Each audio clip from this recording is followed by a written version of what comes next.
2019 সালে রিলিজ হওয়া Samsung Galaxy S10 এ মাত্র 3400 মিলি অ্যাম্পিয়ারের ব্যাটারি আছে, 60 হার্টজের একটা ডিসপ্লে এবং এখন কিন্তু এটাতে কোনো সফটওয়্যার আপডেটও আপনি পাচ্ছেন না। কিন্তু এই 23 সালে বিন্দু মাত্র কোনো ভালো দিক কি আছে স্মার্টফোনটা কেনার, বা এই মুহূর্তে আমরা যে পরিমাণে লেটেস্ট বা ফ্ল্যাগশিপ স্মার্টফোনগুলো সেকেন্ড হ্যান্ড পেয়ে থাকি মার্কেটে, সেইগুলোর সাথে কম্পেয়ার করলে এটা কতটুকু পিছনে আছে বা বাজেটে এই ফোনটা কারা কিনবেন বিস্তারিত বলতে পারবো, কারণ আমি আমার ডেইলি ড্রাইভার হিসেবে এই স্মার্টফোনটা বেশ কিছুদিন ধরে ব্যবহার করলাম। তবে তার আগে জানিয়ে দেই, আপনারা যদি এই স্মার্টফোনটা বা যে কোনো ব্র্যান্ডের ফ্ল্যাগশিপ প্রিয়ন ফোন কিনতে চান তাহলে কন্ট্যাক্ট করতে পারেন এমকে মোবাইল পয়েন্টে। তাদের শোরুম হলো খিলগাঁও তালতলা পাকা মসজিদ মার্কেটের 42 নম্বর দোকান। তাদের শোরুমের ঠিকানা, ফেসবুকের লিংক এবং ফোন নাম্বার এই ভিডিও ডেসক্রিপশনে দিয়ে দিচ্ছি, আপনারা চাইলে কন্ট্যাক্ট করে নিতে পারেন এবং আমার চ্যানেলের রেফারেন্স দিলে গুড অ্যামাউন্টের একটা ডিসকাউন্ট কিন্তু আপনারা পাবেন। একদম প্রথমে এটার ওভারভিউ এবং স্পেসিফিকেশনে কি কি আছে সেগুলো দেখাবো এবং সেই সাথে সাথে আমরা একটু দেখে নিব যে এখনকার স্মার্টফোনের সাথে এইটা আসলে কতটুকু কোপ আপ করতে পারে।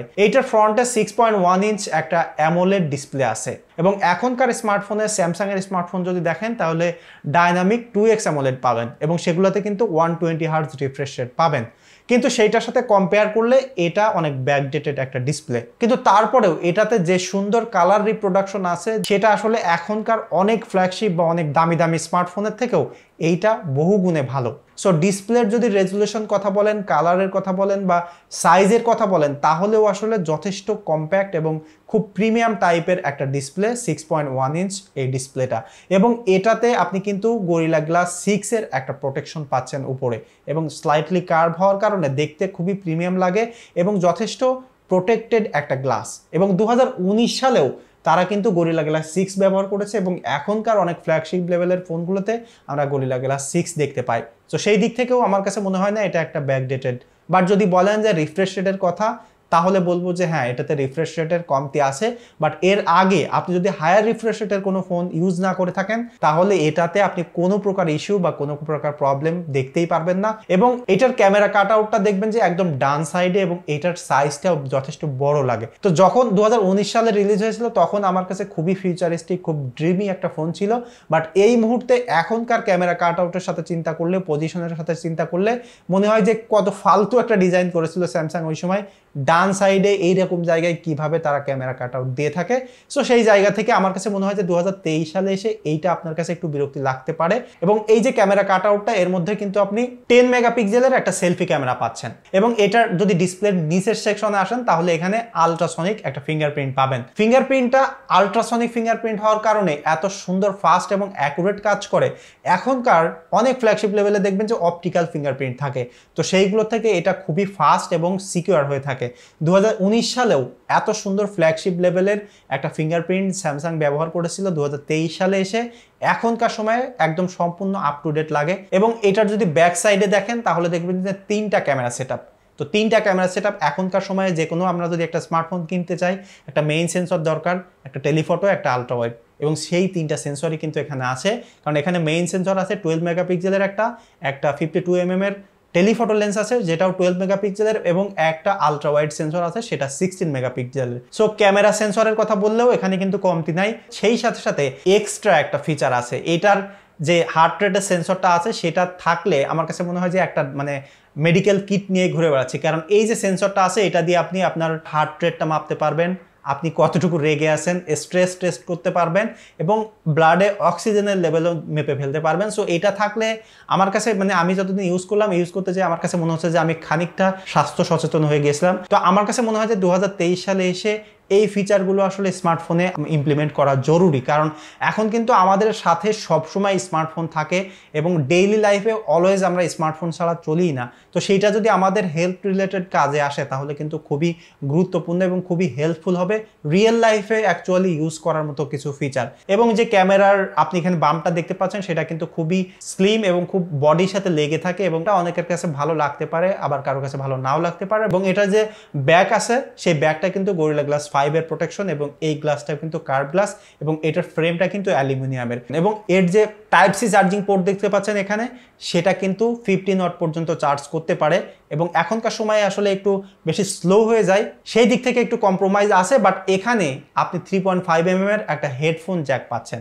আমার কাছে মনে হয় যে এই ফিচারটা তো এখন বিলুপ্ত প্রায়, তো এটা যদি আপনি পান এই মুহূর্তে তাহলে কিন্তু খুব সুন্দর একটা এক্সপিরিয়েন্স আপনি পাবেন। এবং এটাতে কিন্তু স্টুডিও স্পিকার আছে, সেই স্টুডিও স্পিকারটা খুবই সুন্দর সাউন্ড প্রডিউস করে এবং এটার ব্যাকে কিন্তু ওয়্যারলেস চার্জ আছে, সেটাও 15 ওয়াটে চার্জ করতে পারে এবং রিভার্স চার্জও আছে। সো ফ্ল্যাগশিপ লেভেলের কিন্তু ফিচারগুলো এখানে আছে। এবং স্মার্টফোনটার একদম ডান সাইডে এখানে কিন্তু শুধুমাত্র পাওয়ার বাটন পাবেন।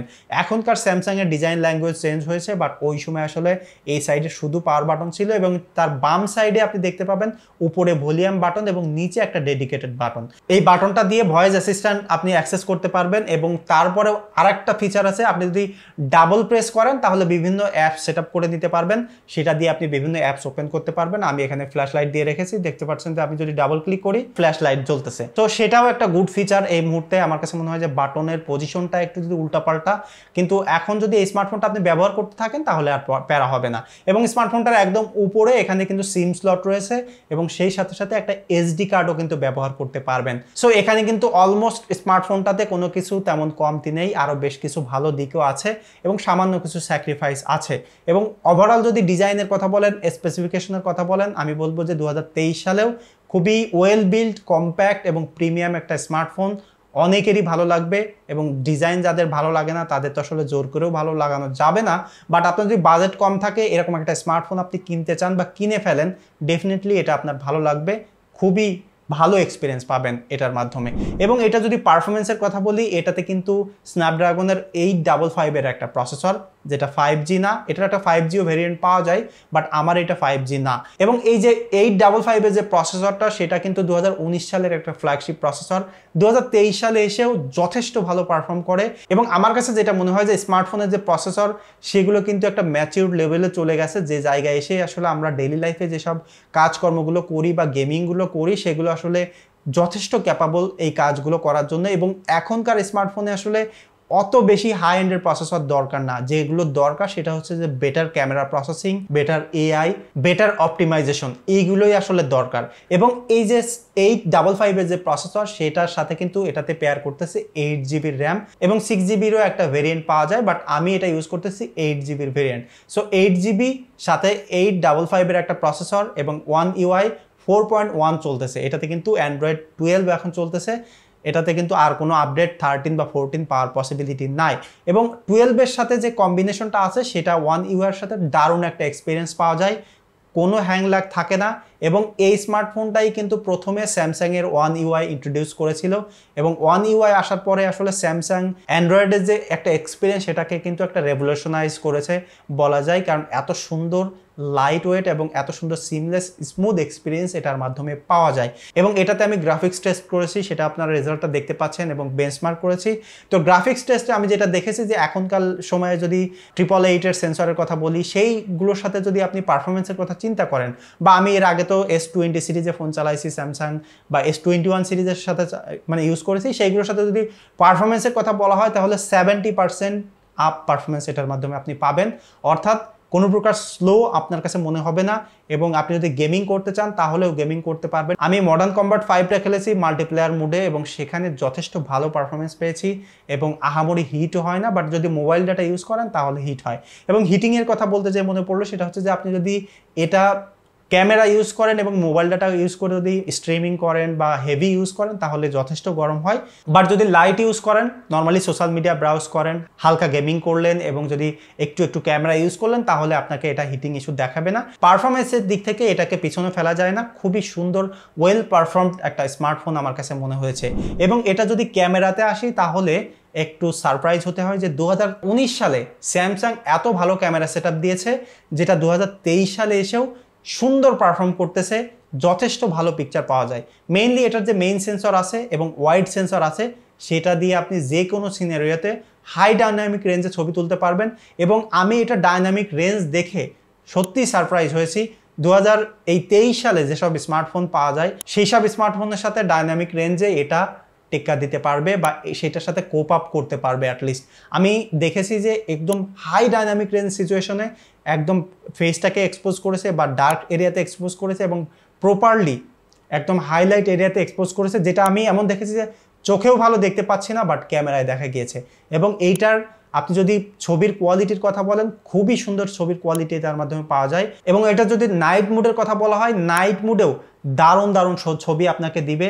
সেটা নিয়ে আমার মনে হয় যে 2023 সালে এসেও কোনো প্রকার কমপ্লেন থাকবে না। বাট আপনি যদি বলেন যে S21 সিরিজের সাথে বা 20 সিরিজের সাথে বা S22 বা 23 সিরিজের সাথে যদি আপনি টেক্কা দিতে চান, সেক্ষেত্রে এটা একটু ব্যাকডেটেড হয়ে যাবে, ওই লেভেলের পারফর্ম করতে পারে না। বাট আপনি এই স্মার্টফোনটা যে বাজেট দিয়ে কিনবেন বা যারা আসলে এই স্মার্টফোনটা কিনবেন, তাদের ক্ষেত্রে 100% স্যাটিসফ্যাকশন থাকবে। কোনো প্রকার ইস্যু আপনার কাছে মনে হবে না। খুবই ভালো ফটো আপনি এটার মাধ্যমে পাবেন এবং এটা দিয়ে কিন্তু পোর্ট্রেট তোলা যায়। তো পোর্ট্রেটের ক্ষেত্রে আমি দেখেছি যে এখনকার সময়ে যেমন এজ ডিটেকশন করে, সেম কোয়ালিটির এজ ডিটেকশন এটা আছে, খুবই ভালো এজ ডিটেক্ট করতে পারে। বাট একটা ড্রব্যাক আমার কাছে যেটা মনে হয়েছে যে এখনকার স্মার্টফোনগুলোর মতো অত বেশি শার্প ইমেজ এটার মাধ্যমে পাওয়া যায় না। এইটার পোর্ট্রেটগুলো আমি দেখেছি একটু সফট আসে, অত বেশি ক্লিয়ারিটি পাওয়া যায় না। বাট ওভারঅল যদি আপনি বলেন যে এইটার সাথে বা এই স্মার্টফোনটা থেকে যে কোয়ালিটি পাওয়া যায় সেটা আসলে স্যাটিসফাইড হতে হয়। 2019 সালের একটা স্মার্টফোন 2023 সালে এসেও যে এই লেভেলের পোর্ট্রেট আপনাকে দিচ্ছে, সেটা আসলে মাইন্ড ব্লোয়িং বলা যেতেই পারে। এবং এটা লো লাইটে, ডে লাইটে সবসময়ই আসলে ওয়েল পোর্ট্রেট আপনাকে দিতে পারবে। এবং আমি দেখেছি যে জুম করে যদি পোর্ট্রেট তোলা হয়, সেক্ষেত্রে কালারটা একটু অন্যরকম আসে এবং শার্পনেস আরও একটু কমে যায়। তো আপনি নর্মাল মুডে মানে নর্মাল ফোকাল লেন্থে যদি পোর্ট্রেটগুলো তোলেন, তাহলে আরও বেশি ভালো আপনি পোর্ট্রেট এটার মাধ্যমে পাবেন। এবং এটার যদি সেলফি ক্যামেরার কথা বলি, তাহলে আসলেই ভালো লাগবে। 10 মেগাপিক্সেলের যে সেলফি ক্যামেরাটা আছে, সেটা দিয়ে আপনাকে এত সুন্দর পোর্ট্রেট এবং নর্মাল পিকচার দিবে। লো লাইটে এবং ডে লাইটে আপনি জেনুইনলি স্যাটিসফাইড হবেন। বাট এখানেও আসলে সেম কোয়ালিটির প্রবলেম, সেটা হচ্ছে যে একটু শার্পনেসের ঘাটতি আমি দেখেছি। এই স্মার্টফোনের মানে total main camera, back camera, সব ক্যামেরারই দেখেছি ছবিগুলো একটু সফট আসে। সো সেটা একটু মাথায় রাখবেন। এবং এটা যে টেলিফটো লেন্স আছে 52mm এর, সেটা দিয়ে জুম করেও কিন্তু ছবি তোলা যায়। সেই জুম করে আমি দেখেছি 10x পর্যন্ত ইউজেবল ইমেজ পাওয়া যায়। এবং এটা যদি ভিডিও কোয়ালিটিতে আসে, এটা কিন্তু 4K 60 ফ্রেম এবং 30 ফ্রেম পর্যন্ত শ্যুট করতে পারে। তো 60 ফ্রেমে কিন্তু ওআইএস কাজ করে না, অত বেশি স্টেবিলাইজেশন কাজ করে না। 30 ফ্রেমে আমি দেখেছি যে মোটামুটি ভালো স্টেবল ফুটেজ এটার মাধ্যমে পাওয়া যায়, যথেষ্ট ইউজেবল ভিডিও এটার মাধ্যমে পাওয়া যায়। কন্টেন্ট ক্রিয়েট করার জন্য এটা আসলে মেইন ক্যামেরা দিয়ে কন্টেন্ট ক্রিয়েট করার জন্য কেনা যায়। মানে হাইলি এক্সপেকটেশন থাকলে এটা আপনার জন্য হবে না। বাট আপনি যদি কম বাজেটে এই স্মার্টফোনটা কেনেন, তাহলে সেই বাজেট অনুযায়ী যথেষ্ট ভালো ভিডিও কোয়ালিটির মাধ্যমে এটার মাধ্যমে আপনি পাবেন। এবং পোর্ট্রেট ভিডিও করা যায়, সো সেটাও একটা গুড ফিচার। আপনি যদি পোর্ট্রেট ভিডিও করতে চান, তাহলে আসলে ভালো কোয়ালিটির ভিডিও এটার মাধ্যমে পাবেন। এবং এটা যদি সেলফি ক্যামেরার কথা বলেন, সেলফি ক্যামেরা দিয়েও কিন্তু 4K শ্যুট করা যায়। সেলফি ক্যামেরাতে আমি দেখেছি অত বেশি ভালো স্টেবল ফুটেজ পাওয়া যায় না। একটা স্যাম্পল এখানে আমি দিয়ে দিচ্ছি, আপনারা দেখে নেন। 2019 সালে রিলিজ হওয়া স্যামসাং গ্যালাক্সি S10 এর সেলফি ক্যামেরা দিয়েও এখন কিন্তু 4K 60 ফ্রেম পর্যন্ত শ্যুট করা যায়। আমি এখন 30 ফ্রেমে শ্যুট করতেছি। তো আপনারা দেখতে পাচ্ছেন যে কেমন স্টেবল ফুটেজ পাওয়া যায় এবং আশেপাশে কিন্তু যথেষ্ট নয়েজ আছে, তো সেখানে কেমন সাউন্ড ক্যাপচার করে সেটাও কিন্তু দেখে ফেলতে পারবেন। এবং এখানে আমি একটু প্রপার লাইটে যাচ্ছি। এখন যদি উল্টা দিকে যাই, একদম সূর্যের উল্টো দিকে যদি যাই, সেখানে দেখতে পাচ্ছেন খুব সুন্দরভাবে কিন্তু ডাইনামিক রেঞ্জ ক্যাপচার করতে পারে। তো আমার যেটা মানে এখন পর্যন্ত মনে হচ্ছে সেটা হচ্ছে যে এই 2019 সালের এই স্যামসাং গ্যালাক্সি S10 দিয়ে এই 2023 সালে এসে যথেষ্ট ভালো সেলফি ক্যামেরার ভিডিও কিন্তু ক্যাপচার করে ফেলা সম্ভব হয়। এবং যারা কন্টেন্ট ক্রিয়েট করার জন্য আসলে একটা স্মার্টফোন খুঁজেন বাজেটের মধ্যে, তাদের জন্য কিন্তু একটা মানে আইডিয়াল ফোন হতে পারে আমার মনে হয়। ব্যাটারি নিয়ে আমার মেইন একটা কনসার্ন ছিল। আমি যখন স্মার্টফোনটা প্রথমেই ব্যবহার করা শুরু করেছিলাম, তখন আমার মনে হয়েছিল মাত্র 3400 মিলিঅ্যাম্পিয়ারের ব্যাটারি, ডেফিনেটলি আমার মনে হয় যে ব্যাটারি লাইফ অত ভালো হবে না। তো আমি দেখেছি ইউজ করতে যে আরও ভালো এক্সপিরিয়েন্স পেয়েছি, যেমনটা আমি এক্সপেক্ট করেছিলাম তার থেকে বেশি। এটা আমি সর্বোচ্চ 5.5 ঘন্টা পর্যন্ত স্ক্রিন অন টাইম পেয়েছি এবং অ্যাভারেজ অন অ্যান অ্যাভারেজ 4.5 ঘন্টা, কোনো সময় 4 ঘন্টা পেয়েছি, 4.5 ঘন্টা, 5 ঘন্টা।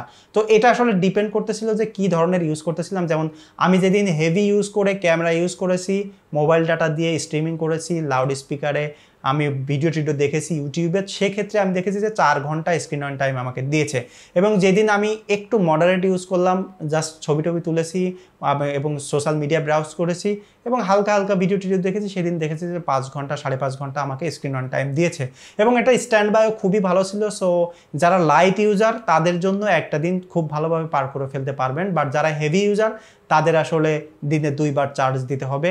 সো ব্যাটারি ব্যাকআপ নিয়ে একটু মানে সচেতন থাকতে হবে। যারা আসলে হেভি ইউজার তারা এই ফোনটা ডেফিনেটলি অ্যাভয়েড করবেন। সো এই ছিল আমার স্যামসাং গ্যালাক্সি S10 এর পার্সোনাল এক্সপিরিয়েন্স। এই স্মার্টফোনটা যদি আপনি ইউজ করেন, তাহলে আপনার এক্সপিরিয়েন্স কেমন সেটা কমেন্ট করে জানাবেন। তাহলে অন্য যারা কিনতে চায় আমার ভিডিও ছাড়াও আপনাদের রিয়েল লাইফেরও এক্সপিরিয়েন্স কিন্তু মানুষ জানতে পারবে। এবং এই ভিডিওতে যদি আমি কোনো ভুল করে থাকি বা আপনার কোনো মতামত থাকে সেটা কমেন্ট করে জানাতে পারেন। দেখা হচ্ছে পরবর্তী ভিডিওতে। সে পর্যন্ত সবাই সুস্থ থাকবেন, ভালো থাকবেন। ধন্যবাদ সবাইকে।